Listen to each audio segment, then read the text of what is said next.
नमस्कार मो प्रेमलता आज गोटे छोट कहानीटे नहीं आसी बहुत शिक्षणीय एवं मजालिया कहानीटे आशा करुच्ची आपण मानक ये कहानीटी बहुत भल लगे। चलते शुणा कहानी सुना हाथी और रूपा बिलुआ। गोटे जंगल रे सुना नाम गोटे हाथीटे थिला आउ रूपा ना रे गोटे बिलुआटे। से दुहे बहुत भल सांग थिले। सुना और रूपा जोड़ी समस्ते बहुत पसंद करती। दुहे जुआड़े गले सांग हो जाती, बुलती, खेलती, सबू मजा करती। दुही बंधुता समस्ते तारीफ करती। जी भी विपद रे पड़िले दुहे ताकू साहाय्य करने को सबु बेले आगे जाती। परोपकारी दुई बंधु नाम जंगल रे दुहे बहुत परिचित। थरे जंगल रे 3 जण शिकारी आसिले आउ जंगल पशु पक्षी शिकार करिवारे लागिले। जंगल रे चहल पड़गला, समस्ते आतंक खेलीगला चारिआडे। केमिति केउ उपाय रे आसी से माने शिकार करुथिले काहाको किछि जଣା पडु नथिला। जंगल रो पशु पक्षी कमिबाकू लागिले धीरे धीरे। जंगलर राजा सिंह गोटे सभा डाकिले। समस्ते से सभारे उपस्थित हेले। विचार हैला, बहुत तर्जमा चलिला, हेले किछि भी सुफल मिली परिला नाही। काऊ कहिला, कौन करिवो सबु तमे माने? मु तो काऊ, से तो मते शिकार करिबेनी, मते तो डर नाही, आम जाति की तो डर नाही, किंतु तमे माने कौन करिवो? ठेकुआ कहिला, एमिति डरिले हेबो कि? शिकारी मानकर मुकाबिला करबाकू पड़िबो ना, बुद्धिमतार सहित करबाकू पड़िबो। से माने मनीष ना, तांको उचित शिक्षा देबाकू पड़िबो। मनीष होउछन्ती बोली जहा नाही ता करदेबे। मयूर कहिला, कौन तो उपाय करबाकू पड़िबो, कौन करिबा? आमे तो एमिति हार मानिले चलिबोनी ना, कौन करिबा आमे ताहले? सिंह राजा शुणी कहिले, शुण समस्ते, एकता ही बड़ आमर। आमे जहा भी करिबा एकजुट होई करिबा। किए छोट बड़ ताहा भाबिबा आमे उचित नुहे। आम समस्तिंकर जीवन अछि, से छोट हेउ बा बड़, ताहा आम समस्तिंकर बोली भाबिबा उचित। जदि जनक उपरे विपद पड़िला ताहा आम समस्तिंक उपरे पड़िछि बोली आमे भाबिबा।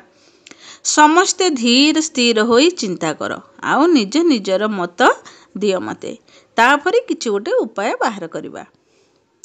किछि समय समस्ते नीरवरे भाबिबाकू लागिले। किछि समय परे सुना हाथी कहिला, महाराज मो मुंडकू गोटे छोटिया बुद्धिटे आसीछि।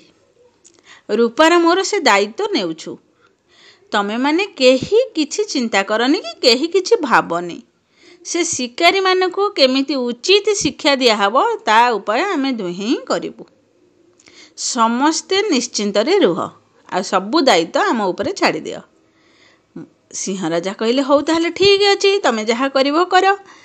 तापरे कौन हैला, सुना हाथी और रूपा बिलुआ दुहे तांकर बुद्धि दुहे बहुत भल भावरे विचार कले आ गोटे उपाय भाबिले।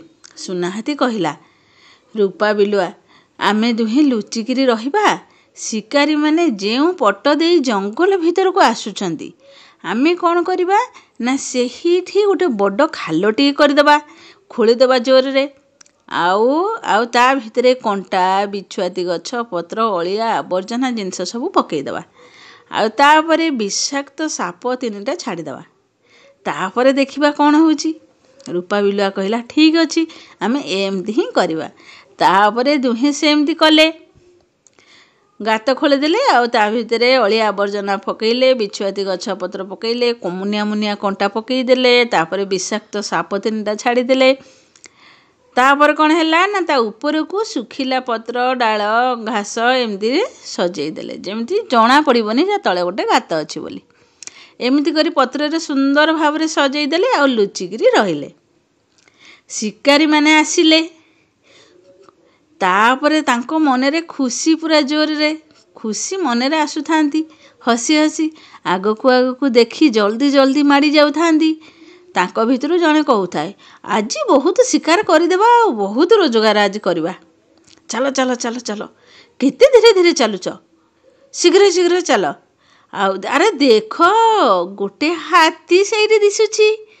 एमती देखु देखु 3 जण जाक पड़िले गात भितरे, आउ छटपट होई साप कामुड़ारे मृत्युवरण कले।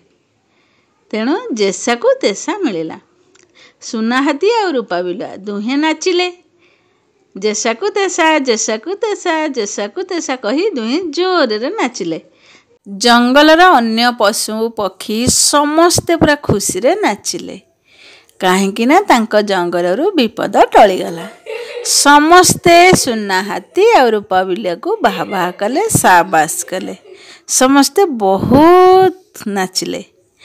ତେଣୁ ଏ ଗଳ୍ପରୁ ଆମେ ଶିଖିଲେ ସମସ୍ୟା ଆସିଲେ ବ୍ୟସ୍ତ ବିବ୍ରତ ନ ହୋଇ ସମସ୍ୟାର ସମାଧାନ କରିବା ପାଇଁ ବାଟ ଖୋଜିବା ଦରକାର। ବୁଦ୍ଧି ଥିଲେ ଉପାୟ ଆପେ ଆପେ ଆସେ। ଯିଏ ଅନ୍ୟ ପାଇଁ ବିପଦ ଆଣିବ ସେ ବିପଦରେ ସେ ନିଜେ ହିଁ ପଡ଼ିବ। ଆଜି ପାଇଁ ଏତିକି। ଯଦି ମୋର ଏ କାହାଣୀଟି ଆପଣମାନଙ୍କ ମନକୁ ଛୁଇଁଥାଏ ଲାଇକ୍ ସେୟାର କମେଣ୍ଟ କରିବେ। ରହୁଛି। ଜୟ ଜଗନ୍ନାଥ।